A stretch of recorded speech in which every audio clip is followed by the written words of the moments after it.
The Legend of Zelda Tears of the Kingdom just released, and oh god, I guess it wasn't a meme. Nintendo is tired of the lore fans. You see, when it comes to Legend of Zelda games, and even Tears of the Kingdom, the story really isn't what you pick it up for. I mean, spoiler alert, but Link kills Ganon, Zelda is kidnapped or missing, and the world almost ends every time. However, that doesn't mean that the lore does not exist. In fact, there are even a lot of fan theories based around the lore of individual games and how that lore applies to the series as a whole, and the connections you could make between the games. You have some that are about the 3 mysterious goddesses who created the Triforce and the Ocarina of Time. And there are even some theories about the sages who change from game to game. Sometimes they're specific characters we know, sometimes they aren't. It just depends on the game you're playing and the year it is in that world. However, you're not here for those theories. You're here to see how Tears of the Kingdom smash them. Let's get into it. In the first 5 minutes of the game, in this intro cutscene, we find out Skyward Sword Zelda cuck Link and married a furry. All of the god and goddesses of previous games are a race called Zonai, which got introduced in Breath of the Wild, fun little retcon.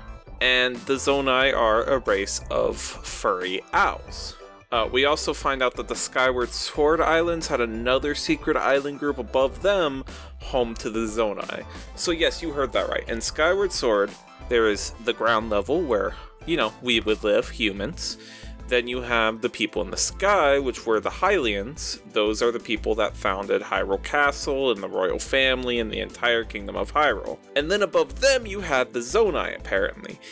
Even though this is never mentioned in Skyward Sword, and this cutscene clearly says that they work together with the Hylians in the Sky Islands, it's all weird, and it honestly ruins Skyward Sword.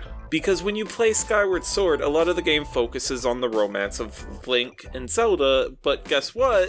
That isn't a thing, because Zelda married a furry. I guess you could also look at it in terms of the story and the lore, except now none of it makes sense, because there's a secret group above the secret group of people. It's honestly just insane. Did I mention this is in the first 5 minutes too? I feel like I need to mention that again. And, later on, about probably 2 or 3 hours into this game, depending on where you go, because it is an open world game, when you start talking to the Rito, there's also a cutscene that shows the Rito, sometime right before Link to the Past. And you see, that's another problem, because the Rito were explicitly said by Nintendo to evolve from the Zoras for Wind Waker. Because of the ocean, which never made sense anyway, because Zora are aquatic animals. They would have been fine. So many retcons. They really are just getting rid of the lore. Holy shit. Like, almost all fan theories have been disproved, or just become obsolete since the questions got answered. And it really is kind of funny to me, right? Because, well, Tears of the Kingdom does all this. The first game, the game that Tears of the Kingdom is a direct sequel to, Breath of the Wild. Breath of the Wild is so far disconnected from any Zelda lore. It just vaguely is in the future. There's a little tiny bit of lore you can glean. But even today, people still have debates which of the 3 timelines it belongs to.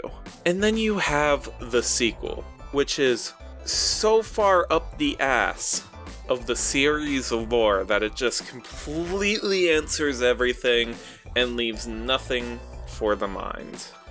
One other thing I want to touch on before closing is fucking Rauru.